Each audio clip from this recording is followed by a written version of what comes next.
right from the get-go when Bitcoin was really gaining prominence. I'm off the top of my head, I'm just doing this like 5-6 years ago. And I was interested in it because it was identifying a set of problems that clearly on MoneyTalks we were identifying. And that's the financial solvency of government, the all-powerful regulatory reach of government. The list goes on. And to me, it's very similar to my concerns that you necessitate to protect the buying power from your paper currency, all of that stuff. So we were very fortunate to come across the Canadian Bitcoiners. Joey Temprile is with me, and he's the guy who I go to when I've got questions. And Joey joins me now. Thank you, Joey, but I've got questions. I'm sure you do, Mike. We are under attack, my friend. I wish we were speaking under better circumstances here, but we have some concerns in Bitcoin land. I think as we were discussing before we went live here, we share those concerns with traditional financial, with the traditional financial realm, and I'm looking forward to getting into them. I think we have a lot of common ground that needs to be discussed and uncovered if we're going to, solve these issues. Well, we just talked with Lance Roberts outlining the same kind of issues that I'm sure concern you, concern me, declining purchasing power. How do you protect yourself? But it's interesting. As we've talked before, I liked Bitcoin, but I was always worried about the heavy hand of government coming in. Now, I could have made a lot of money, by the way, worrying about that a little later, if you know what I mean. But come on, I just saw the federal budget, and one of the things that jumped out at me was you got to report your buys and sells on Bitcoin. Now, I don't have to report my buy when I buy a stock, for example, but I do on Bitcoin. Yeah, this is, oh boy, where do I even start? Concerning is not a strong enough term. And, for people who are not familiar with this particular clause or section of the budget proposal, at the moment, as you know, you have to, report your sells. Of course, it's taxed as capital gains, like many other things are in Canada if they're outside of your TFSA or RSP or other advantage vehicle. But reporting your buys is new. And I have a couple of reasons why this is concerning. Some of them we'll talk about a little later, because I think the broader lens here is really about self-custody Bitcoin as opposed to things like ETFs and related equities. Yeah, when you have to, no, it's okay. When you have to report your buys, the thing that bothers me is Mike, what it tells the powers that be is how much Bitcoin you hold personally. And that's not ETFs. It's not equities. It's the Bitcoin that you may have purchased 10 or 12 years ago that's seen incredible appreciation, or 7 years ago that's seen incredible appreciation, or 6 months ago that's seen incredible appreciation. The thread here is clear. There's an understanding by government, maybe for the first time, that Bitcoin value is something that they can potentially lean on as they continue to starve themselves in terms of tax receipts, thanks to spending. And I think, Mike, the other thing too that is worth mentioning here, no matter how modern governments posture and shriek about Bitcoin being worthless or digital beanie babies, it sounds a lot to me like they actually think it's money all of a sudden. I'll let your listeners decide why that is and when that became the case, but alarming, very, very alarming. Anytime someone wants to know what you have and what it's worth, they're not just doing it to put it on their wall, frame it, and admire it. I would posit to you, I think they're doing it to consider what they can get from it. And I think that's where we are now.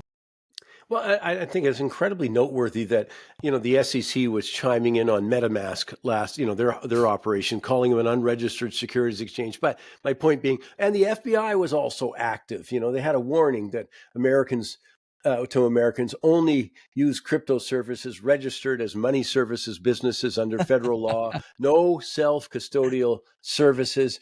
My point is, all the letters of the government, SEC, FBI, we've got to wait for the CIA to get involved. I'm sure they are. I mean, I think there is a message there.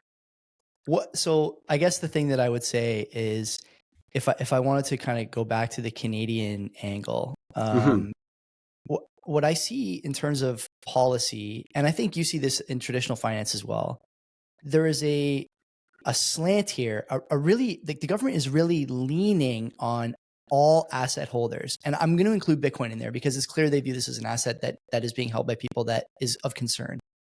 They're leaning on all asset holders in terms of the wealth they can accrue and whether or not they can kind of take that wealth with them when they leave the country, when they sell, when they do anything with it to sort of better their own existence, for lack of a better term, not to get esoteric. But, it's like they're forcing you to become part of a party that's just rearranging deck chairs on the Titanic. They don't want you leaving what's clearly a system that is under stress, that is now, I think, in a precarious, not only long-term, but short and medium-term situation, especially here in Canada. We see the CAD, I don't know what it is today, but it's 73 or 72 cents yesterday against King dollar. When I see this stuff, I think that there's, like I said, similarities to other traditional financial vehicles like housing or capital gains. We've seen all these things, change the inclusion rate. I want to mention one more thing here, and then I'll pass it back to you. This idea that, also in the budget, there's a proposal, or I should say an invitation for public comment from the finance minister and other powers that be about whether or not Bitcoin and crypto equities are worthy of acceptance in stuff like TFSAs, RRSPs, other tax advantaged accounts. All of a sudden, normally I would say this is the behavior of an institution or a currency that's worried about its own footing. I think that's the case. That would be bad enough. But then when I think about what else I've heard from, this group of lawmakers in the last year or so, they're really going to say with a straight face that they're worried that Bitcoin and crypto ETFs, whether it's something like the actual spot ETF or stuff like Coinbase or MicroStrategy, these sort of high beta exposure plays that Canadians have been forced to use because there was no spot ETF in the United States and only a few of them here. Those ones are the ones they're concerned about, in terms of their quote unquote risk to the Canadian middle class.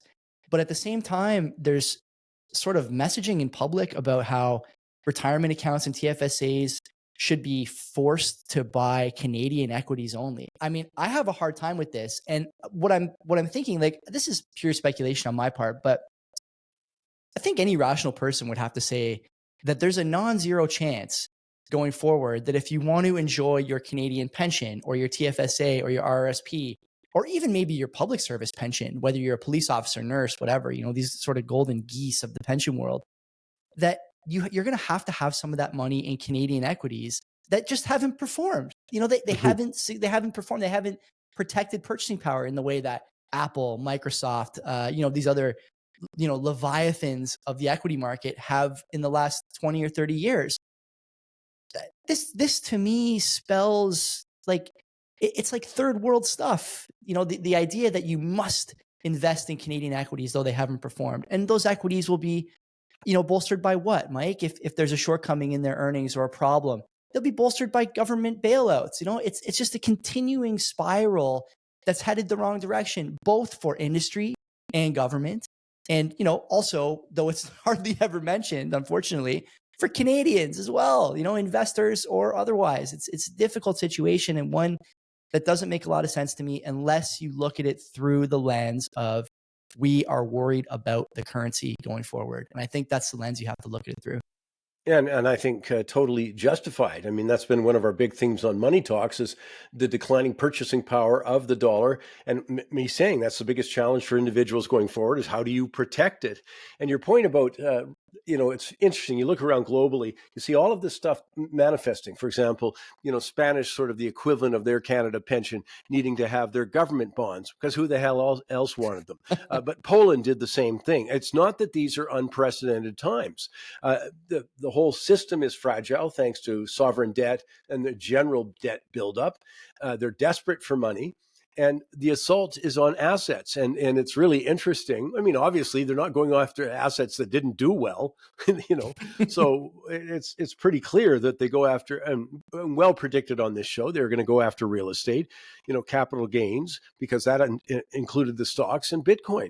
And that's why I thought it was noteworthy that at least at this stage one, first step is there, that you have to report your purchases.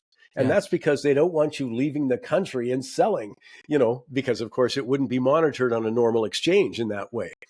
That's right. And I think, not to suggest that there are ways around legislation. I'm not someone who encourages people to break laws, but at scale, Mike, these are very difficult things to do. And so the other, what we've seen, especially in the United States over the last week or so, for your listeners who are not in Bitcoin, there are certain services that allow for greater private use of Bitcoin, namely in this case, Whirlpool, which basically, serves to prevent someone who uses Bitcoin. Let's say I wanted to buy a tie, okay, not your tie. I don't like it much, but if I wanted to buy a tie, if I sent you $10, but I had 1 million, it'd be pretty easy to see that I had 1 million for you.